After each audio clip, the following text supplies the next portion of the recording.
some steam today, all those tech names we watch. Well, we're also watching what's happening out of Washington today in particular and tomorrow. Senate Republicans are trying to agree on changes to the GOP's health care bill. They want to get this done by tomorrow.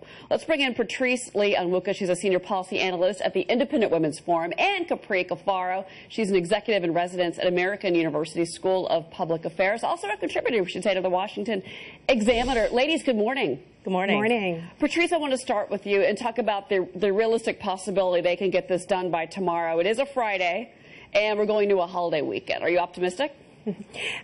Just slightly. I mean, I think that it's an uphill battle right now. You've got contention between moderates and you've got conservatives, who both of which are finding faults with this bill. But I think everyone realizes and knows very much that the president is adamant that he wants to see this pushed over the line and so do their constituents. Capri, right. Senator McConnell said Democrats refuse to work with Republicans. What's your thoughts on that?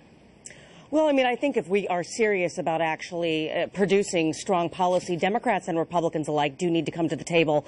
I was the Senate Minority Leader in Ohio, in the Ohio Senate for a number of years, and I served 10 years in the Ohio Senate. And I can tell you, in that context, it was absolutely imperative, particularly because we were in the minority, to be able to work together with Republicans who were in the majority to actually craft strong legislation. I co-authored Medicaid reform in Ohio in just that way. So, you know, I know that obviously there's politics at play here, that Chuck Schumer and others are trying to push the envelope because they're looking towards 2018, looking towards vulnerable Republicans, you know, that are on the fence in regards to how they stand on health care, in light of the fact that the CBO score said that not only 22 million individuals would potentially lose health care in the individual marketplace, but also an additional 49 million that could potentially lose under the Medicaid program, particularly in the context of expansion.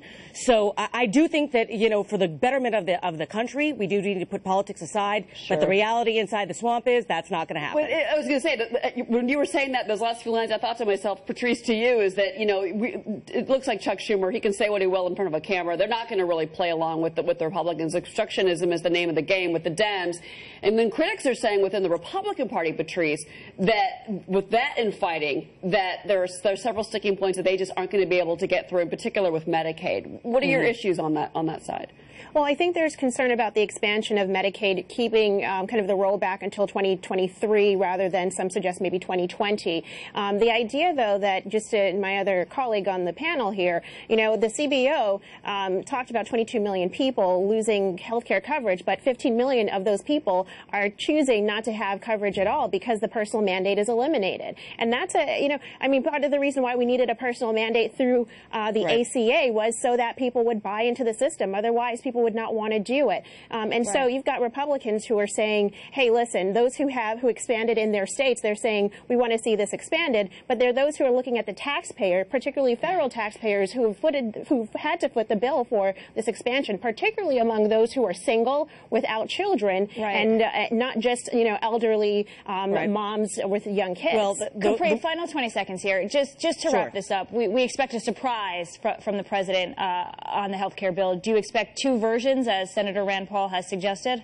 I mean, I think that's really... Sorry. Who knows? I mean, who knows? I mean, I think that's probably the best option that they have to get something over the finish line. But I think one of those two things are going to end up failing because obviously the issues pertaining to Medicaid, you know, I don't think going to be resolved overnight. So whatever is left over, even if they separate them apart, one of these things they're going to continue to have challenges to get it over the finish line. Patrice, Capri, ladies, thank you.